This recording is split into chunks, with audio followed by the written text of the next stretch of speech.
at the root of this is, in some ways, of Biden's decline is a family.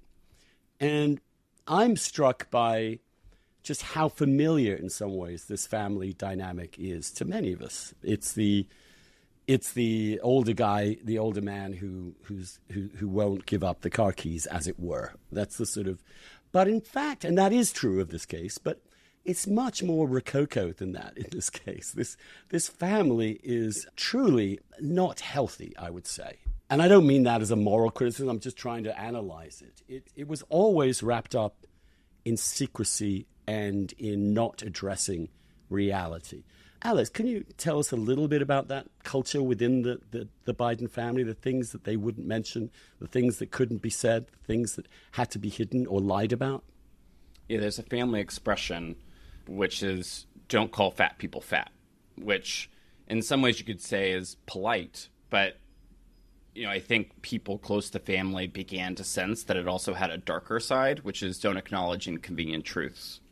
And it goes beyond just what happened in this presidency. It goes, to not talk about the prices of Joe Biden's ambitions and what it did to that family. Don't acknowledge that Hunter's sobriety is not stable. Don't acknowledge that Beau Biden is almost certainly going to die. Don't acknowledge that Jill Biden is not the warm and, sort of sparkly person that I think sometimes she presents herself to be. I think there is this, someone put it to us, is like they just repeat it and repeat it and repeat it until it becomes their own reality.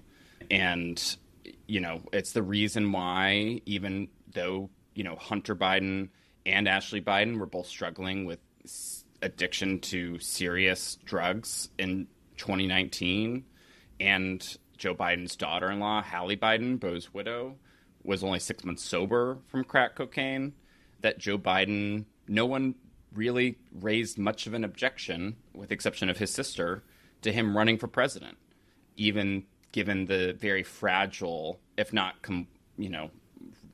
fragile's, I think, actually a nice word to put it, like the fragile nature of the family. But I think it sort of speaks to that culture.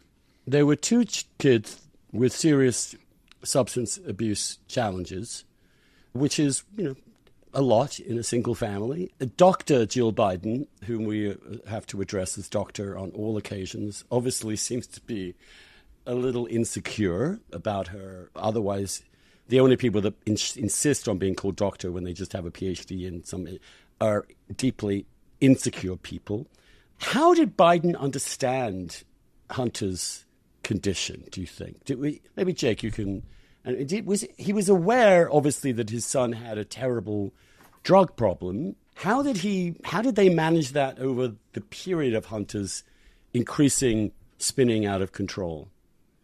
He didn't know a lot of the details. And when Hunter's book came out in 2021, much to the chagrin of so many people in the White House, President Biden confided in one of his top aides, he didn't know most of it. He didn't know the depths of it.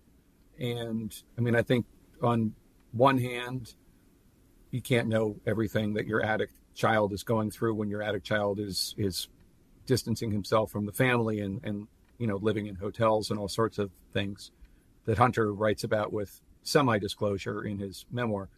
But also, I do think there is kind of a don't call a fat person fat, willful blindness to it all.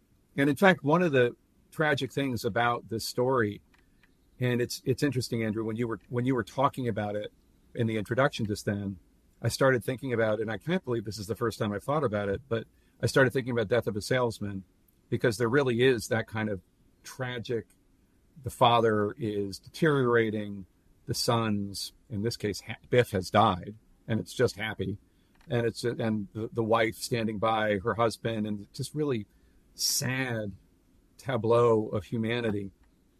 But one of the things about Hunter is, one of the things we've learned in our reporting is that the real periods of deterioration, according to people close to the family and to people close to then Vice President, now then President Biden, were moments that had to do with his sons. The first moment of real loss of acuity, according to people who worked at the White House, was in 2015 when Beau died. It was described to us as like watching somebody pour water on sand. Like that's Well, how much his. And we should remember, of course, his early tragedy with the car crash in which of course. And So- that's the subtext to all of this, because Yes. this horrible accident with his wife and daughter.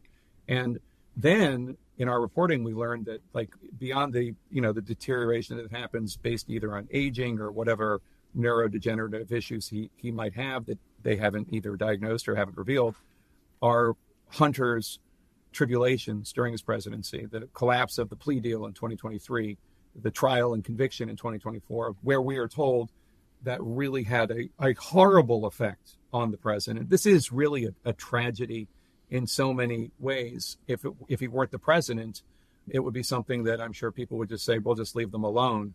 It's their own sadness to deal with. But, obviously this affected the entire world.